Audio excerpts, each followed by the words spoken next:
Então, boa noite a todos, sejam todos muito bem-vindos a mais um encontro, né, a nossa live aqui do Centro Espírita Bezerra de Menezes do Andaraí. Eu vou ler para vocês, então, a nossa mensagem de hoje, que vem do livrinho Momentos de Alegria, de Joana de Ângeles, por Divaldo Franco, e o texto é o seguinte: Triunfo. Quando o homem obedece aos códigos soberanos e às leis humanas, logra a paz, sendo-lhe factível o triunfo espiritual e a felicidade terrena.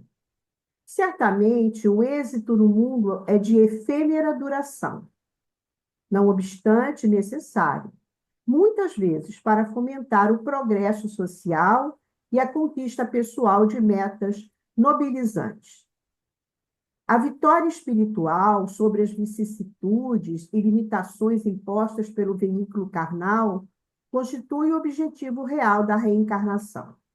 A conquista dos valores terrenos deve significar o preenchimento das necessidades da vida, sem o tormento para armazenar coisas e cargos que pesam na economia geral, favorecendo a escassez em referência a outras pessoas. A aquisição dos tesouros do espírito representa a libertação interior e ascensão aos planos ditosos da vida.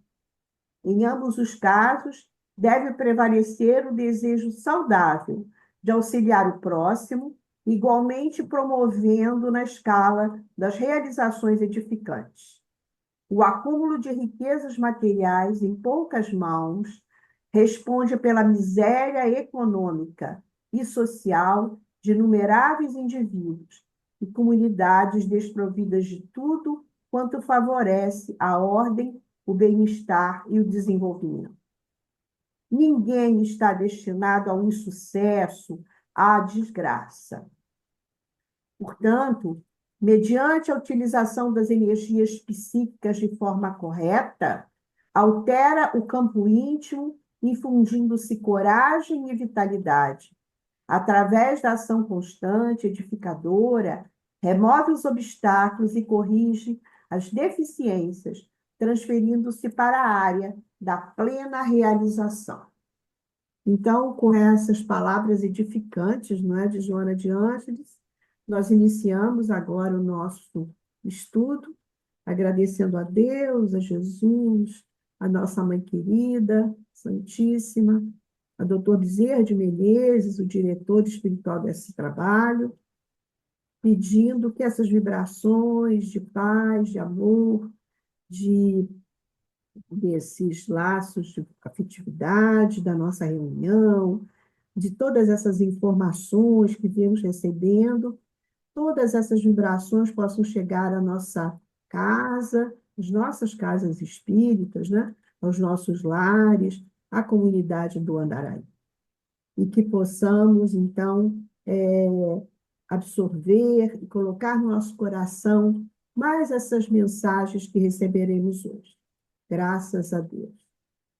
E nossa querida topou esse desafio. Ela foi desafiada a falar de Francisco de Assis, já falou algumas vezes, e agora de Clara, aquela grande amiga, né?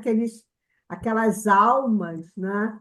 Que se encontraram e, e hoje são reverenciadas, né? Francisco, Clara, deixaram um legado de amor, um modelo incrível, né? De amor ao próximo, amor à natureza, né? De desapego. E é isso que a nossa querida Ana Lúcia, que para alguns que estão aqui, a Ana Lúcia é nossa evangelizadora, nossa trabalhadora do SEBMA, também lá conosco. Então, Ana Lúcia, tem a palavra.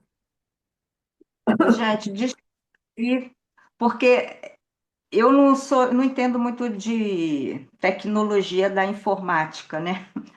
Mas eu preparei um material com muito carinho, com muita dedicação, eu fiz uma apresentação muito enxuta para não passar da hora, mas não consegui abrir o Zoom no meu computador.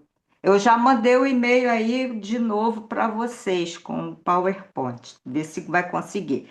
Então, assim como eu falei na live de Francisco, eu vou fazer um resgate da história de Santa Clara, porque Santa Clara foi contemporânea também de Jesus, foi contemporânea dos apóstolos, dos discípulos, foi uma colaboradora também de Jesus, materialmente falando. Porque assim, esse personagem chamava-se Joana de Cusa. Joana de Cusa era casada com o intendente Cusa, que ele era tipo um prefeito que trabalhava para Herodes. O clã Herodes teve vários Herodes, não foi aquele Herodes que mandou matar as criancinhas, não, tá? Ah, que legal, a Cris conseguiu. Pô, ótimo. Perfeito. Cris, aumenta aí no. Não tá Se você assim. conseguir. Ah, não, aqui é diferente. Então, eu vou passar um videozinho curto falando desse encontro de Joana de Cusa com Jesus, o conselho que Jesus. Aí, volta o segundo slide, esse. Ah, mas você não está no. Não tá, deixa aí então. Então, eu vou contar a história. Joana de Cusa não vivia um bom casamento. Ela não estava feliz no casamento. Então ela andava muito triste, acabrunhada, porque o marido seguia dois senhores, né? Ora ele agradava os judeus, ora agradava os romanos. E o marido, assim, aprontava, não era um marido fiel, não era um marido dedicado à esposa. Então, uma serva seguidora de Jesus, vendo a sua senhora andando triste, acabrunhada, fez convite dela ir conhecer Jesus, ouviu uma pregação de Jesus em Cafarnaum. Ela então aceitou. E quando ela então aceita esse convite, ela ficou assim feliz da vida por ouvir as palavras do mestre, né? E a partir de então houve assim um despertar em Joana.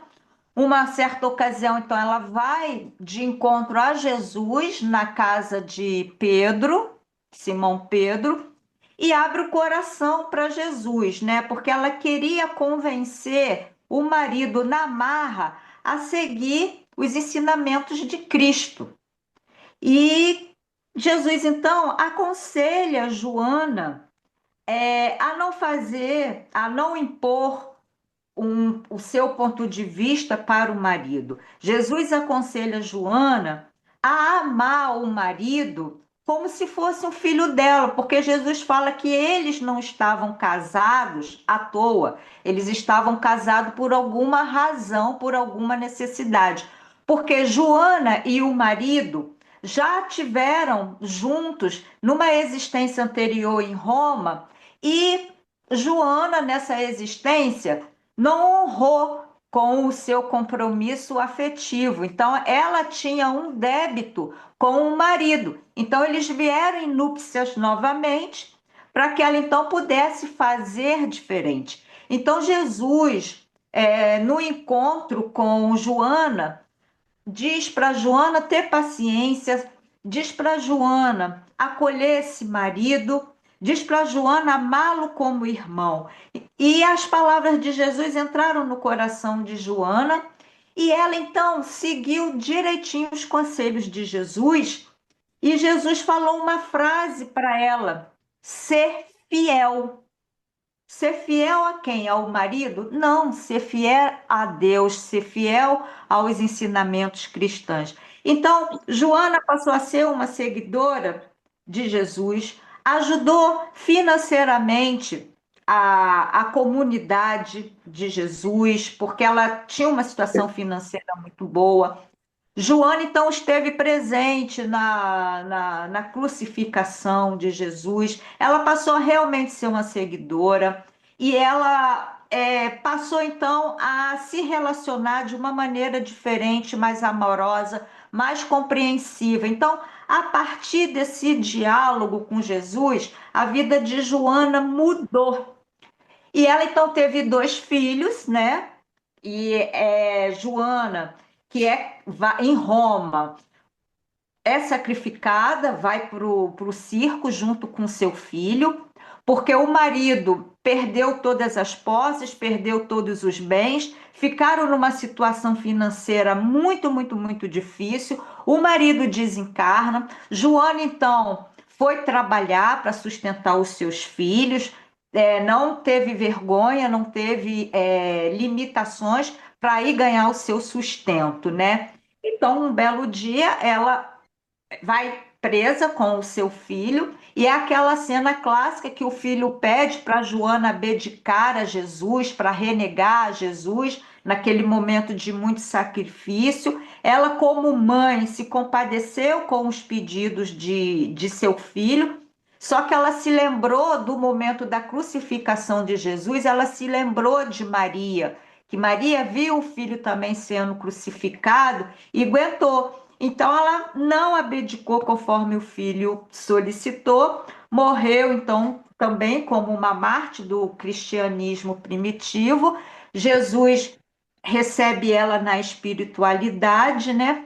Esses filhos de Joana, nós conhecemos modernamente como sendo Divaldo Pereira Franco e o Nilson.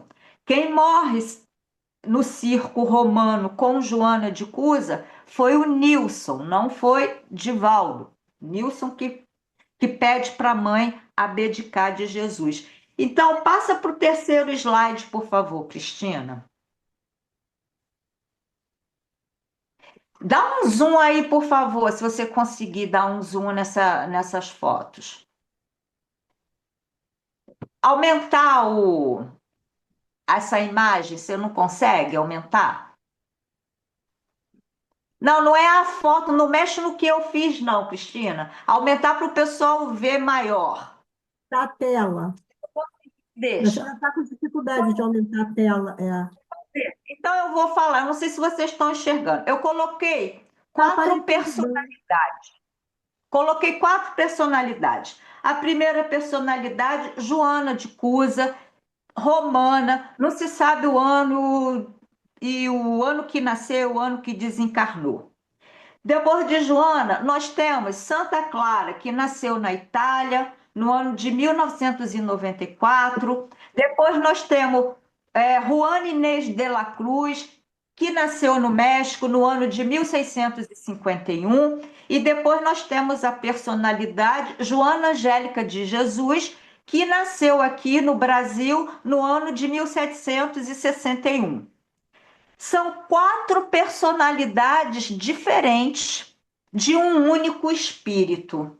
De um único espírito. Essa trajetória evolutiva de Joana de Ângeles, que nós conhecemos como Joana de Ângeles, começou quando ela foi Joana de Cusa, quando ela vestiu essa personalidade, quando ela se comportou como Joana de Cusa. Aí que começou essa ascensão espiritual de Joana de Ângeles, que nós conhecemos, todos nós conhecemos como mentor espiritual de Divaldo, porque Joana de Cusa foi mãe de Divaldo nesta existência, tá? Então, a partir dessa existência de Joana de Cusa, ela veio no crescendo e acolheu e veio amparando seu marido, o intendente Cusa, veio amparando Divaldo, veio amparando Nilson, e aí a gente então vai escolher hoje qual personalidade para falar.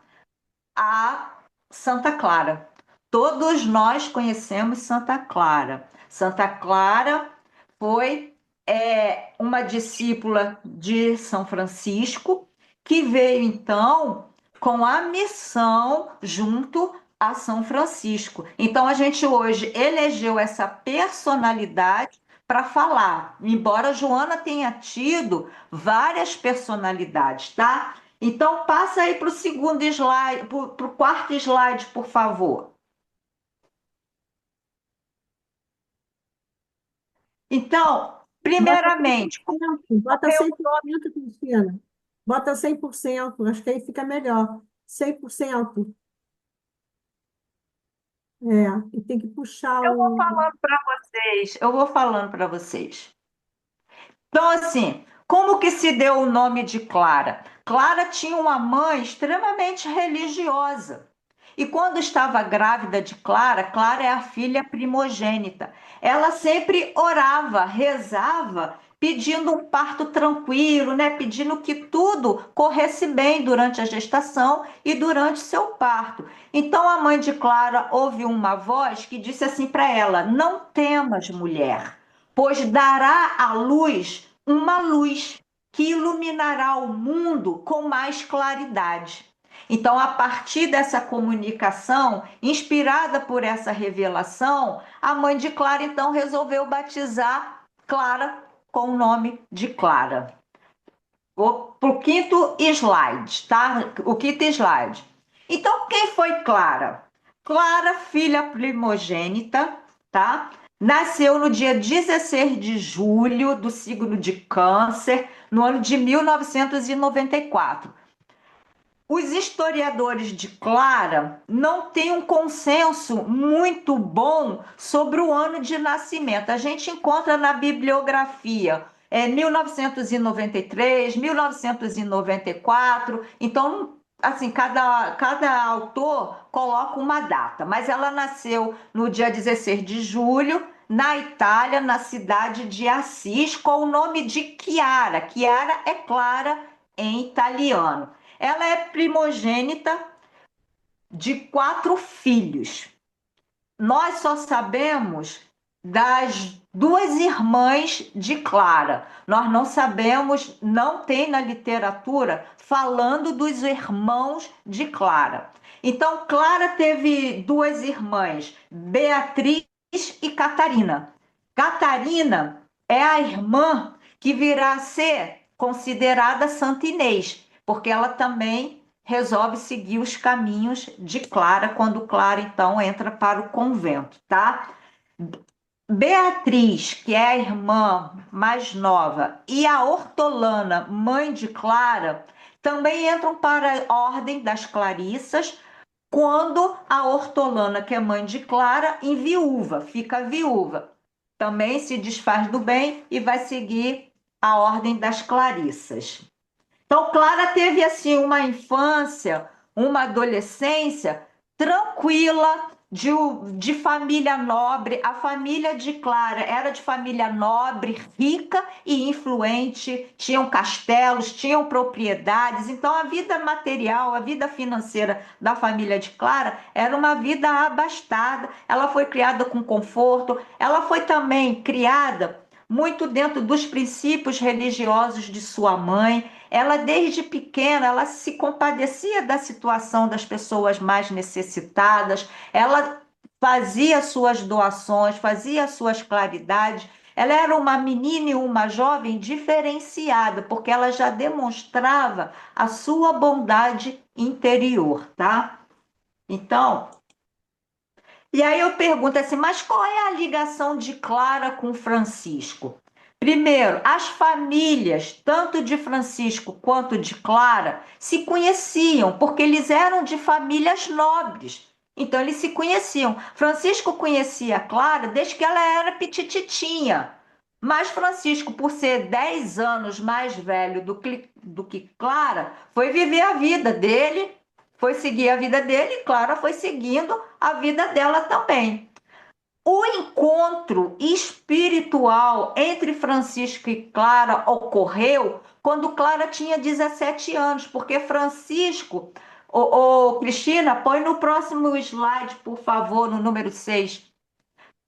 Claro, São Francisco estava dando uma pregação na igreja de São Rufino. Clara ouviu falar, toda a cidade de Assis ouviu falar que o Frei Francisco ia fazer uma palestra na igreja de São Rufino.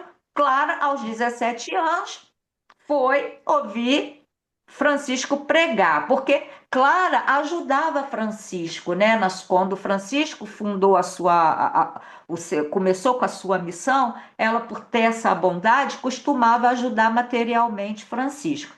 E foi lá, nesse encontro, que houve aquele encontro espiritual entre eles dois. Houve esse despertar de Clara para realmente o que ela veio fazer aqui na Terra. A princípio, os sentimentos que eles tiveram nesse encontro se confundiu um pouco com o sentimento carnal, com o sentimento de homem e mulher. Tanto que na live que eu fiz sobre São Francisco, eu contei o sonho, como ele foi assediado pelos espíritos inferiores, sexualmente falando, e Clara também, a princípio, foi essa sensação carnal que teve. Nesse encontro na igreja de São Rufino, houve um magnetismo entre eles que eles não conseguiam parar de se olhar, de se ver, tá? Então vamos seguir. Então, vou ler para vocês porque isso eu tenho que ler. Passou o tempo desse primeiro encontro de Francisco e Clara na igreja de São Rufino. Passou-se o tempo. Um belo dia, Francisco ia pelas cidades de Assis, pelas vielas de Assis, feliz, cantando, porque ele adorava cantar, recitando poema. Aí ele sente uma mão tocando no ombro dele. Quando ele olha, quem é que estava tocando no ombro dele? Clara, depois daquele primeiro encontro. E Clara estava acompanhada de uma acompanhante, que naquela época meninas, mulheres não saíam sozinhas, desacompanhadas. E aí houve aquela surpresa, eles ficaram felizes de se reencontrar. E Clara ficou intimidada, envergonhada na presença de São Francisco. São Francisco percebeu que ela estava com dificuldade de conversar, então foi conversando com ela. Então eu faço questão de dizer para vocês qual foi o diálogo. Clara, minha filha, somos nascidos nesta terra acolhedora e bendita. E talvez tenhamos nos encontrado muitas vezes sem que o coração manifestasse os nossos ideais. Mas agora crescemos e nossas almas falam da realidade que a vida espera de nós. Vimos-nos na igreja de São Rufino. E se não fosse pelo demasiado, e se não fosse peso demasiado para teus ombros, chamar-te-ia com todas as forças da minha alma. Vamos? E ela foi. Então, esse foi o chamado de Francisco para Clara começar a seguir a sua missão. E aí, eles continuando, conversando, andando, aí Clara responde: compreendo a tua fala e já observei que a tua missão é grandiosa e precisa de quem te ajude na concretização desse ideal. Renunciarei a tudo para que tudo possa me servir de escola e ensinar-me as primeiras letras da vida em Deus e em Cristo. Sinto pesar em meus ombros o peso que me destes, quando me revelaste a missão que deverei cumprir. Mas peço-te, ajuda-me, porque me sinto como uma folha ao vento, dotada de coragem e disposição, mas sem condições de me assentar com segurança nas bases em que me devo apoiar e prosseguir. Então, depois desse diálogo, Clara foi para casa para se preparar, então, para dar início à sua missão. Levou um tempo. Então, quando diz os biógrafos que quando Clara estava com 18 anos, ela fugiu de casa. O pai estava preparando para ela, já tinha um noivo para ela casar, mas ela não tinha intenção de casar, porque ela queria, então, seguir a ordem franciscana. Ela foge do castelo e vai, então, se encontrar com Francisco na igreja da Porciúncula. A igreja da Porciúncula, essa igreja da direita, Ela agora está muito sofisticada, pintaram, deram uma repaginada na igrejinha de Porciúncula. Mas ela foi então ao encontro de São Francisco nessa igreja. Chegando lá, ela trocou as vestes, botou uma veste humilde, cortou o cabelo como símbolo de uma iniciação religiosa espiritual e foi levada então para um convento das irmãs beneditinas para se adaptar, para se acostumar com aquela vida. Mas antes de ir para o convento, a família de Clara ficou sabendo que ela fugiu. O pai de Clara ficou revoltado, igual o pai de Francisco na época, e mandou o tio ir atrás de Clara e levar ela de volta para o castelo.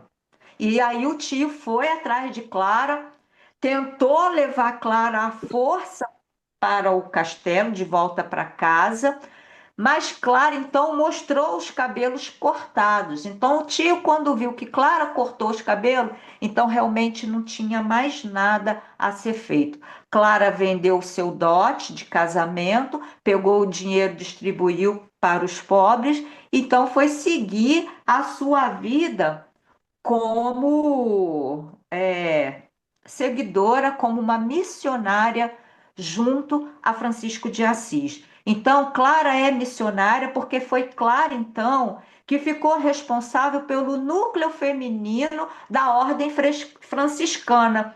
Ela ajudou São Francisco a escrever as normas desta ordem franciscana voltada para as mulheres, tá? Essa igreja Cristina, volta aí para a igreja. A igreja de São Rufino, ela está dentro da Basílica de Santa Maria dos Anjos, que é essa igreja que está do lado esquerdo, que foi construída em cima dessa igrejinha de São Rufino. E foi nessa igrejinha de São Rufino que São Francisco veio a desencarnar, tá? Então, agora sim, pode passar lá para o slide número 10. Então, a Ordem Franciscana das Irmãs Clarissas foi fundada em 1212, com a colaboração da Clara, tá? Essa fundação das Clarissas foi um marco importante nessa jornada espiritual de Clara. O próximo slide. Então, qual é o carisma? O que que prega a Ordem das Clarissas em todo o planeta Terra?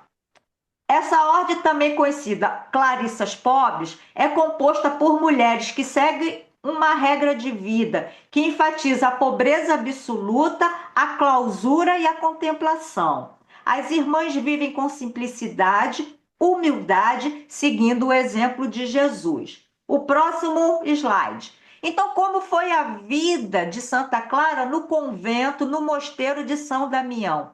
Essa é uma foto do mosteiro, né? Da parte interna do mosteiro. Então, a regra de vida dentro do convento é uma vida baseada na pobreza e na oração, dedicação à caridade e ao serviço aos necessitados, influência sobre outras mulheres que seguiram os exemplos das irmãs Clarissa. Ela enfatizava a importância da vida em comunidade, baseada no amor fraterno, na partilha e no apoio mútuo.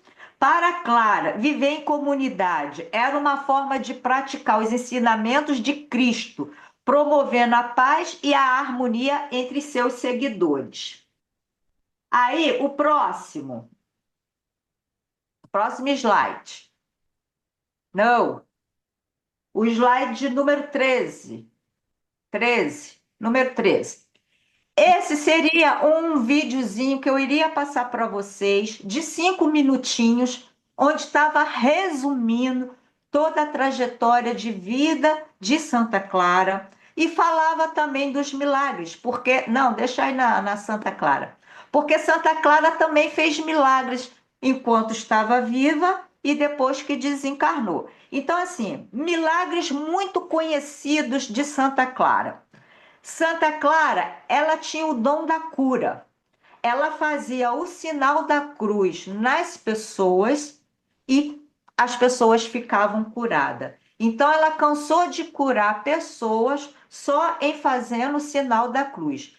A Ordem Franciscana dos Freis mandou para Santa Clara um frei que tinha problemas de crises convulsivas muito sérias. Ele era até considerado com problema de transtorno mental. Então, Clara, quando fez o sinal da cruz, curou ele desse problema. Então, isso foi considerado um milagre, esse dom da cura de Santa Clara. O imperador Henrique II, ele foi excomungado pelo Papa. Foi excomungado pelo Papa. E ele, para dar o troco no Papa, contratou soldados muçulmanos, denominados os sarracenos, para tocar o terror nas cidades de Assis e nas cidades do entorno de Assis. Nesse período, Santa Clara estava muito adoecida, acamada.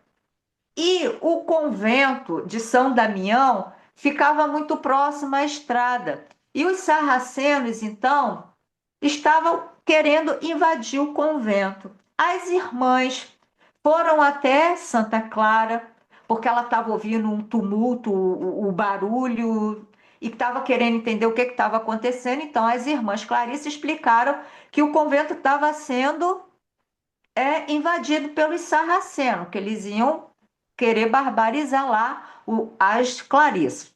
Então, o que Clara faz?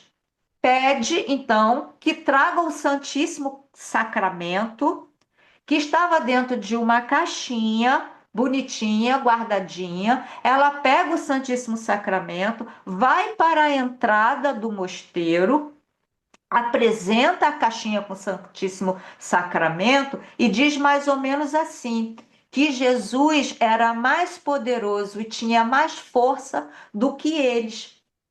Aconteceu alguma coisa com essa fala de Santa Clara que assustou e botou os sarracenos correndo em pânico, com medo, e não invadiram o convento. Então, por conta deste episódio, Santa Clara sempre é representada com um ostensório, segurando um ostensório na mão. O ostensório, então, simbolizando essa passagem da vida de Santa Clara. Outro milagre que é muito comentado por conta dessa guerra, dessas invasões que existiam na cidade de Assis e em outras cidades, ficou escasso no convento os alimentos, o azeite, os produtos para fazer o pão. Então, a irmã cozinheira chegou para Clara e comentou a situação do convento de dificuldade para alimentar 50 clarissas, porque só tinha um pão. E aí, Clara, então, falou: corta esse pão em 50 pedacinhos, 50 pedacinhos representando o número de Clarissa. A irmã cozinheira questionou a Clara como que ia cortar um pão em 50 pedacinhos. Aí ela falou: minha filha, faça o que eu estou lhe pedindo, acate o que eu estou lhe sugerindo. Então, houve também com Clara a multiplicação dos pães, e ela então até pôde dividir essa multiplicação dos pães com a ordem franciscana dos frades, tá? E um milagre, só para não tomar muito tempo, um milagre que Santa Clara também fez depois que desencarnou, foi um ceguinho que morava em outra cidade. Ele ouviu falar da Santa Clara, que as pessoas estavam indo lá para a igreja porque ouviu dizer que ela fazia milagre. Ele também teve intenção de ir até o convento, pediu o acompanhante para levar ele. O acompanhante era meio relapso, mas foi. Mas chegou lá, a igreja estava muito cheia, ele não conseguiu entrar naquele dia na igreja. Então ele encostou lá numa pedra, dormiu e sonhou então com Santa Clara. Santa Clara dizendo para ele o seguinte: que se ele conseguisse entrar na igreja, iria então ser feito um milagre que ele voltaria a enxergar. Então, quando ele acordou no dia seguinte, Ele deu um jeito de falar alto, de empurrar, de gritar e conseguiu entrar na igreja, fez as suas orações e realmente recuperou a sua visão. Então, Santa Clara foi considerada uma santa milagrosa, tá? Passa para o próximo slide aí, por favor. Tem vários casos de milagres, mas eu estou resumindo aqui os principais. Ana, Então, eu Santa vou parar um pouquinho e vou botar de novo, tá? Porque aconteceu alguma coisa aqui errada. eu já Aí, estou no último, eu estou no penúltimo slide, agora que eu vou falar do desencarne dela para encerrar, tá. tá? Então, Santa Clara, pode deixar aí, se você não está conseguindo ir para o próximo Agora slide, foi. pode deixar aí. Então, Desencarnação? é, essa é a igreja de Santa Clara. Quem for visitar Assis, a cidade de Assis, vai se deparar com essa igreja, que é onde o corpo, o que sobrou do corpo físico de Santa Clara, está enterrado. Então, Santa Clara faleceu em 11 de agosto de 1253, aos 60 anos de idade, em Assis, tá? Santa Clara em 1255, ela foi canonizada pelo Papa Alexandre IV 2 anos depois. Então, foi muito pouco tempo para ela ser canonizada, virar santa. Devido ao seu trabalho de caridade, de amor, de dedicação, igual ocorreu com São Francisco de Assis, tá? Então, Santa Clara, preciso compartilhar isso.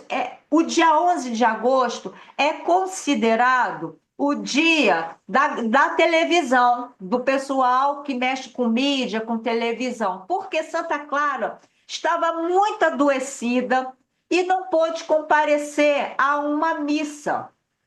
Então, ela orou, pediu a Deus, falando que gostaria muito de participar da missa, mas a camada não tinha como. Então, a espiritualidade projetou no quarto de Santa Clara toda a missa, como se fosse um projetor mesmo, uma live dos dias atuais. Então, Santa Clara, do seu quarto, acompanhou a missa em tempo normal. Então, quando as Clarissas voltaram da missa, voltaram para o convento, Santa Clara compartilhou com as Clarissas tudo o que aconteceu durante a missa, e elas confirmaram realmente que o que Santa Clara estava falando aconteceu. Então, Santa Clara é a padroeira da televisão, dessa galera aí, das mídias, tá? Então, eu tinha que falar isso. É comemorado sempre no dia 11 de agosto por conta desse episódio com Santa Clara. Então, assim, a vida de Santa Clara foi marcada por uma profunda devoção desde a época de Joana de Cusa, que, como eu falei, nessa encarnação começou a ascensão espiritual dela e ela não parou mais.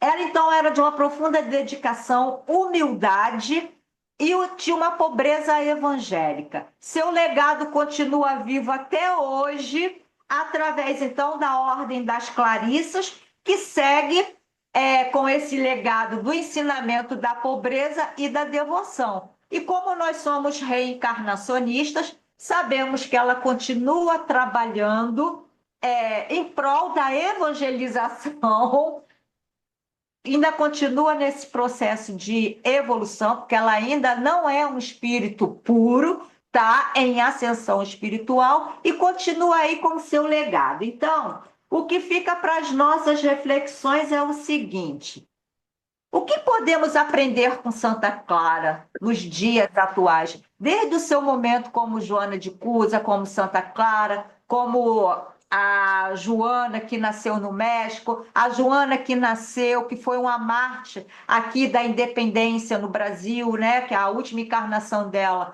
foi como uma freira no convento na Bahia. Então, o que a gente pode aprender com toda essa trajetória que eu resumi, resumo do resumo do resumo, né?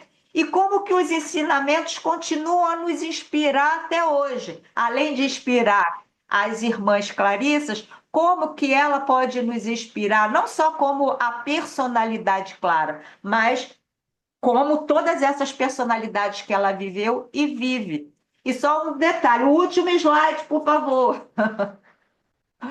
O último, Cristina. Aí estão os livros que eu li, que eu consultei para poder fazer essa live sobre Santa Clara, tá?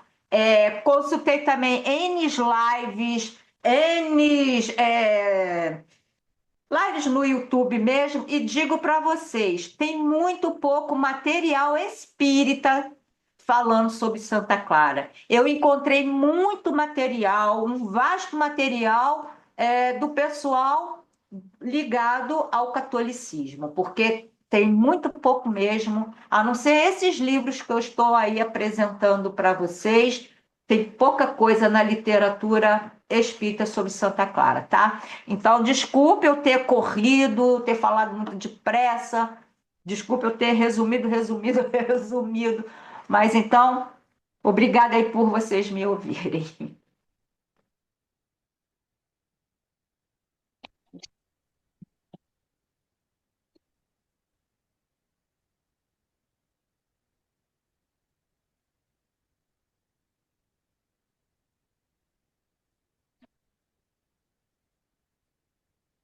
Tá sem áudio, Jurema. Tu tá sem áudio. Aí, agora voltou. Gente, eu não sabia nem da missa metade da história de Clara. E eu tive a felicidade de ir a Assis, visitar aquilo tudo, mas não conhecia a história de Santa Clara. Como você falou, né? Então, se foca muito em Francisco, né? E Clara, que espírito, né? Que trajetória maravilhosa, né? Uma história E maravilhosa. se me permite uma Você... informação, eu li numa dessas biografias aqui que Clara e Emmanuel são os responsáveis pela evangelização aqui no Brasil, né? E ela montou a Mansão do Caminho nos moldes que ela sempre idealizou, de acolhimento às crianças. E uma vez por semana, aos domingos, ela está sempre em contato, vai lá na casa espiritual de São Francisco, obter conselhos, orientação, para seguir aqui conosco nesse trabalho de evangelização. Nossa, porque ela tem um trabalho muito bonito, né? Da série psicológica, agora ela está se voltando para a saúde mental dos brasileiros, que quiçá da humanidade. Porque ela, mas o Emmanuel são os responsáveis pela evangelização do Brasil. Obrigada por todo o seu esforço. Eu vou encerrar com a prece a nossa gravação. Depois podemos ficar aqui na sala para a gente conversar. Eu vou pedir, sabe para quem? Para Ivone. Ivone, você pode fazer a nossa prece final? Posso, tudo bem. Na Lúcia foi maravilhoso, bacana pra caramba. A gente que não conhecia, foi legal pra caramba você ter trazido Santa Clara, que a gente tem muito Francisco de Assis, né? Mas a gente não pensa que Santa Clara, né, foi tudo isso. E ajudou e trabalhou todo o bem das pessoas, da continuidade do Francisco de Assis. Adorei, maravilhoso, legal pra caramba. Obrigadinha, tá? Ok. Ah, Vamos lá, gente. Vamos fechar nosso olhos. Amado Mestre Jesus, mentores espirituais da nossa casa, do nosso estudo, Pai, a gente está agradecido por essa oportunidade. A gente agradece de coração a oportunidade de poder conhecer melhor tanto da Clara, trazer para nós, no nosso coração. Ivone, a gente quase não está te ouvindo. Está me ouvindo agora? Agora sim. A gente agradece por toda essa oportunidade de podermos estar aprendendo todos esses ensinamentos sobre nossos queridos Francisco de Assis e Santa Clara. Que possamos, então, pensar, analisar tudo isso e tentarmos da melhor forma possível seguir, né, dentro de cada um de nós, das nossas possibilidades, a trajetória deles também. Assim como a gente pretende seguir a Jesus. Que tenhamos um bom final de semana, que passemos uma semana boa, que passemos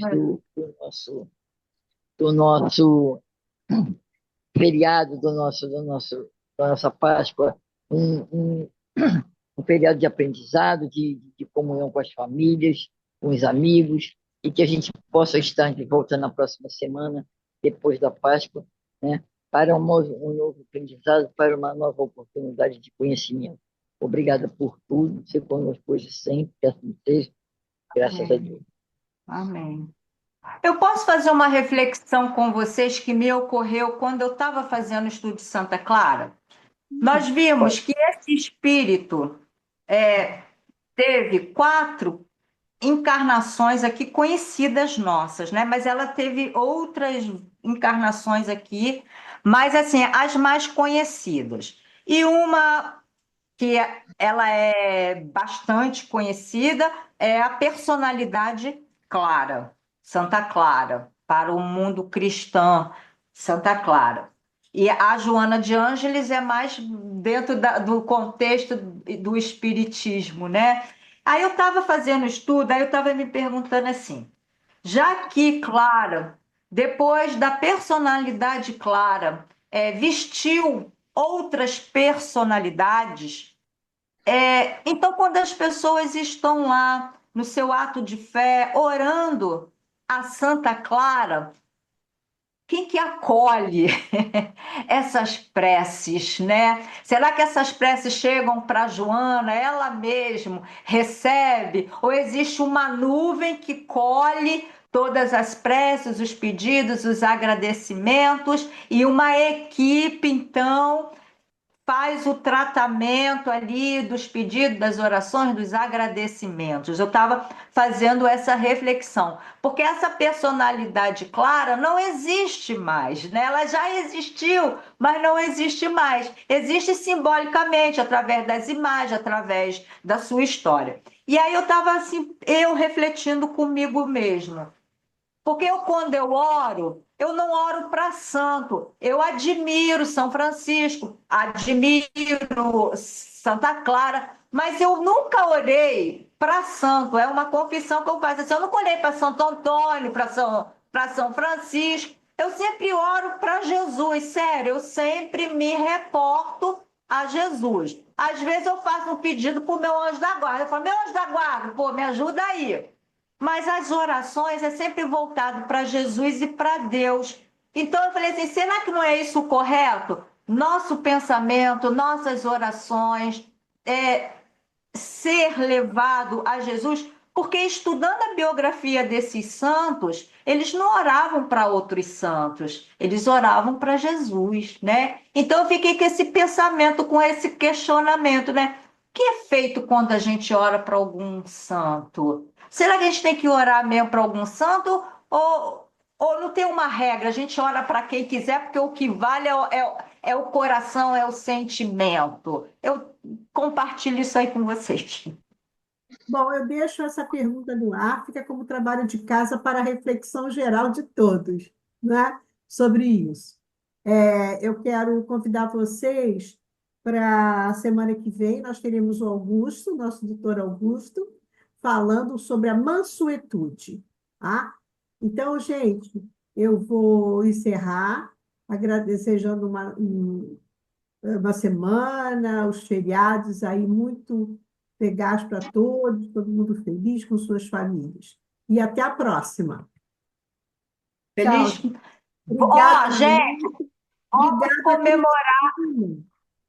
Vou dar um recadinho. Quando eu estudei São Francisco de Assis, Jesus pediu para tirar ele da cruz, porque Jesus não está mais pregado Cara, a numa gente tem que madeira. pensar muito A nisso. gente tem que comemorar a vida de Jesus, não é para comemorar a morte de Boa Jesus. lembrança sua, boa lembrança. Está chegando a sexta-feira da paixão aí, né? É isso mesmo, gente. Então, eu quero agradecer a Cristina, sua valiosa colaboração, Cristina. Muito obrigada. Gente, vamos ficar aí na sala para a gente Vou conversar. te ligar, Jurema. Tchau, tchau. Vou te ligar. Beijo, gente. Tchau, beijo a todos. Continuar na sala. Obrigado Fica aí. a todos. Obrigado, Eu nossa vou- irmã.